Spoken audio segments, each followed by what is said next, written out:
Kali ni bawa family pergi jalan ke mana, mesti ada orang yang kenal tempat ni, ada orang yang tak kenal. Pasti korang kena tengok video sampai habis. Sampai tu korang akan dapat cookie. Bilik dia memang luas, cantik. View dia Masya Allah. Korang tengok sunset memang tak puas tau. Kita orang duduk dekat sini 4 hari 3 malam. Memang puas hati. Untuk anak-anak apa lagi, sebab dekat sini siap ada mini water park. Tempat OOTD pun sangat banyak.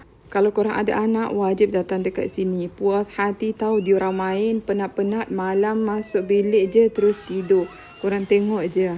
Best kan? Macam-macam slide ada untuk baby ke, anak besar ke. Korang tak perlu nak risau. Dan bukan itu semua, siap ada kids club juga. Kalau penat main air, diorang boleh masuk dekat sini, boleh main. Kalau anak dah besar, boleh sendiri.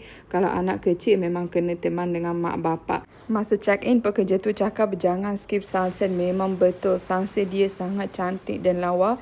Pantai pun memang tak ramai orang. Korang boleh santai, korang nak mandi ke. Tapi yang bestnya bukan itu sahaja, ada macam-macam aktiviti untuk anak-anak nak main football ke, basketball ke. Dah petang memang kita orang akan turun ke pantai, layan sunset. Dia sangat-sangat cantik dan rasa tenang je.